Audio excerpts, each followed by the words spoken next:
하이. 외침 소리와 함께 129대의 일본군 전차들이 굉음을 울리며 진격하기 시작하자 온 들판이 지진을 만난 것처럼 뒤흔들리고 기름타는 냄새와 자욱한 연기가 구름처럼 일어났다. 시간은 오전 8시 20분, 일본군 전차 사단들이 달리는 것이 용산 사람들에게는 모두 보였다. 그들은 경성으로 돌진하는 강철의 괴물들을 보며 공포로 몸을 떨었다. 또 무슨 일이 벌어지려는 것일까?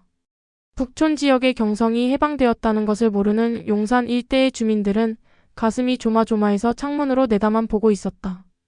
용산을 벗어나 경성으로 들어가는 도로에 들어선 전차사단장은 좌측과 우측의 논들이 자욱한 안개에 덮여 있는 것을 보았다. 뭔 놈의 안개가 이렇게 짙어? 짜증을 내면서도 그냥 내달리던 그가 놀란 것은 갑자기 울리는 한 방에 벼락치는 듯한 포성 때문이었다. 꽝! 뭐야? 전차사 단장 미쿠니 렌타로 중장은 화들짝 놀랐다. 그는 포탑으로 머리를 내밀고 망원경으로 사방을 살폈다. 그 순간이다. 전차사단의 맨 앞에서 돌진하던 일본 제국 최강의 전차인 친우가 대폭발을 일으켰다. 꽝까르릉. 성광과 함께 검붉은 불길이 치솟으며 친우가 풍선처럼 폭발해서 산산이 찢겨졌다. 사방으로 날아가는 친우의 잔해들, 본체만 남은 친우에서 타오르는 검붉은 연기 구름. 그때 미쿠니 렌타로 중장은 두 눈을 치켜떴다. 안개가 사라진다. 사실은 안개가 아니라 안개처럼 보이는 연막탄이다.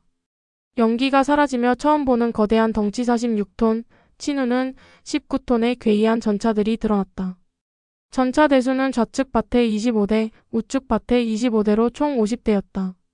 그런데 그 괴이한 덩치들의 포신이 달리는 자기의 전차들을 따라 움직이고 있었다. 사실은 사격 통제 시스템이 포신을 스스로 조준한 전차를 따라 움직이게 하는 것이다. 전 전차들은 들어라. 좌우측의 밭에 있는 적 전차를 소멸하라. 돌격.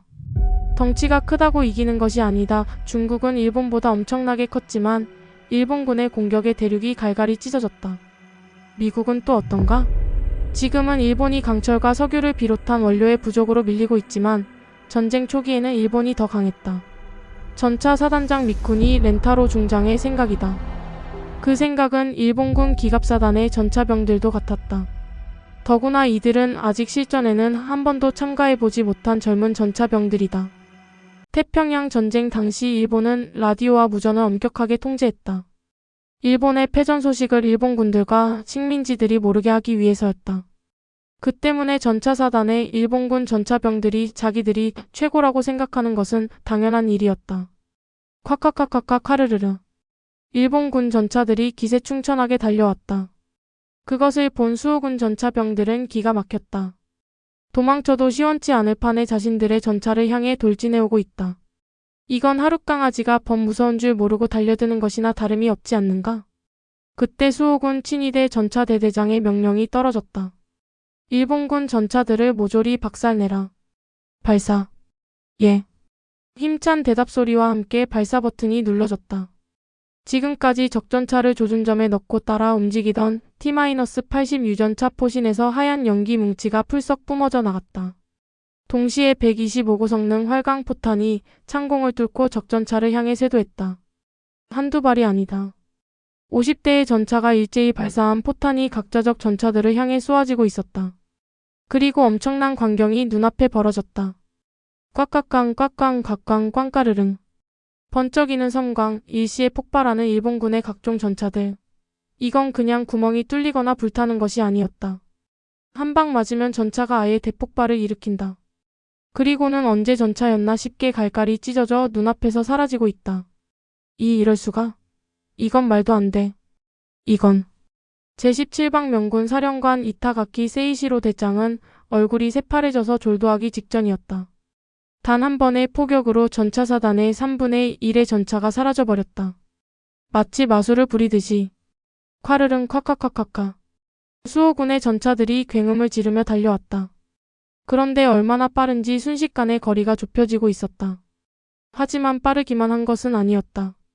꽝꽝꽝. 전차들은 달려오면서 포탄을 발사하고 있었다. 그리고 발사 때마다 108백 중이다. 자기의 전차들이 눈으로 보고 있는 동안에 급격하게 숫자가 줄어들고 있었다. 전차는 끝났다. 그건 본능적으로 그의 머릿속에 울린 생각이었다. 그렇다면 방법은 하나다. 그는 급히 명령을 내렸다. 각 사단별로 후퇴하여 참호를 팔아. 하이.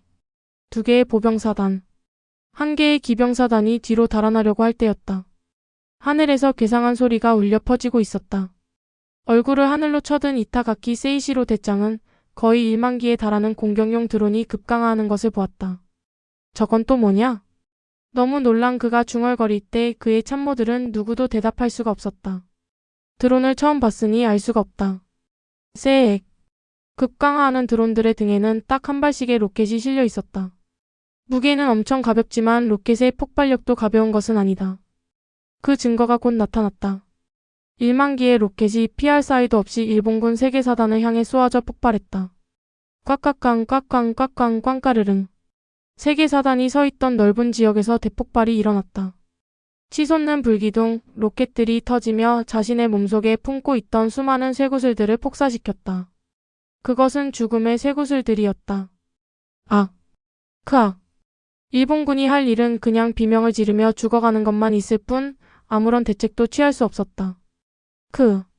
어떻게 이런 일이 있을 수 있단 말인가?